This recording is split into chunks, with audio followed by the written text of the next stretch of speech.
Hai guys, ini adalah sebagian tanaman yang ada di dalam taman mini saya.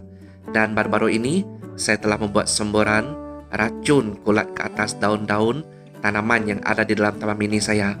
Saya yakin ada di antara rakan-rakan juga mengalami masalah yang sama, yaitu daun-daun tanaman hias diserang oleh kulat daun.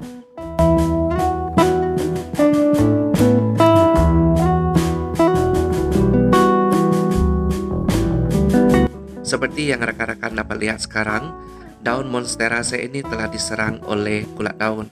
Walaupun beberapa hari yang lepas saya telah membuat semburan racun kulat ke atas permukaan daun monstera ini, namun saya lupa membuat semburan pada bawah permukaan daun monstera ini. Jadi dapat dilihat di sini pada bagian bawah daun, kulat ini sepertinya semakin menjadi-jadi dan ianya tidak menghilangkan kulat ini sedikit pun. Malah hampir ke semua daun monstera saya mengalami masalah jangkitan kulat pada daunnya.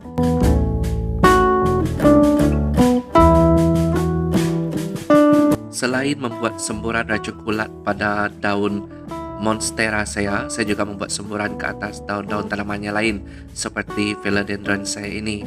Karena saya mendapati ada kulat mulai menyerang daun philodendron saya. Dan monstera ini yang cantik ini juga sudah mulai diserang. Dan kelihatan ada bintik-bintik kuning pada atas permukaan daun dan juga bawah permukaan daun. Dan pada kali ini saya juga akan membuat satu kali lagi semburan selepas 5 hari semburan. Dan inilah yang saya nyatakan tadi bahwa daun philodendron saya juga mulai diserang oleh kulat daun.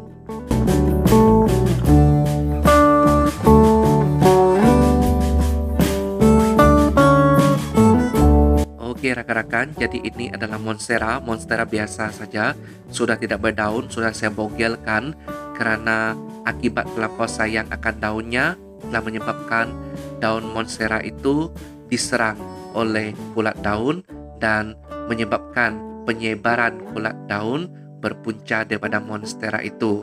Hasil daripada itu juga telah menyebabkan monstera albo saya diserang dan menyebabkan saya terpaksa memotong monstera albo saya sebelum ianya menjadi lebih parah lagi. Jadi ini adalah monstera albo saya yang sudah saya potong, kemudian saya semai. Daun-daunnya kelihatannya memang diserang teruk oleh kulat-kulat daun. Saya pun heran kenapa kulat daun ini suka sangat menyerang daun monstera berbanding daun tanaman yang lain.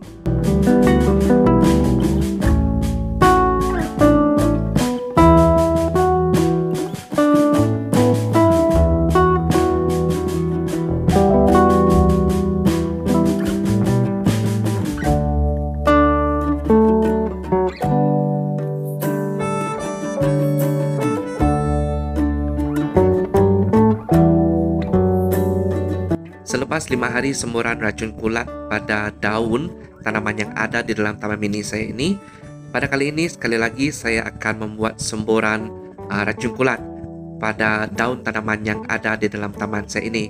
Pada kali ini saya akan membuat both side, yaitu bagian atas dan bawah, karena sebelum ini saya tidak menyembur bagian bawah dan dapat dilihat perkembangan kulat itu semakin menjadi-jadi.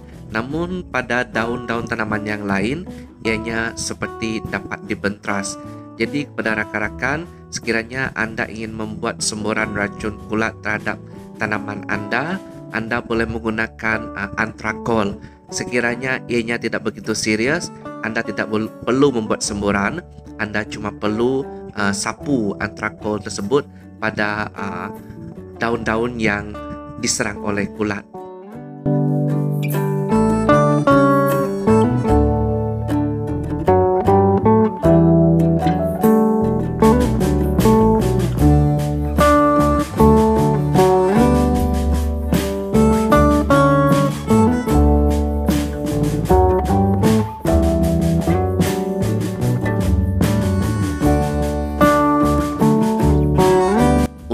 Semburan racun kedua ini, saya turut membuat semburan pada daun-daun tanaman saya yang lain.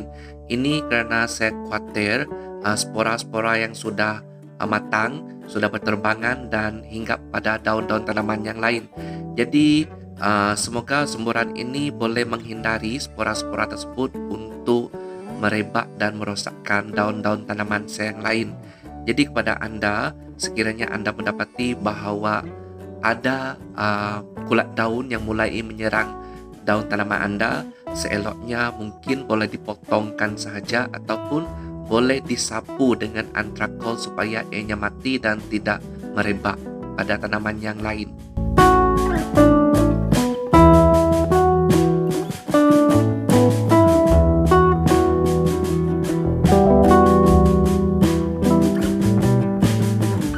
Selepas 2 jam semburan di bawah sinaran matahari yang terik, jadi seperti inilah racun itu bekerja. Ianya akan meliputi ke semua daun, bawah dan atas, dan diharapkan akan mematikan kulat-kulat tersebut dan tidak merebak pada daun tanaman yang lain. Semoga pengkongsian ini bermanfaat kepada rakan-rakan yang mempunyai masalah yang sama, dan kita berjumpa lagi di dalam perkongsian lain.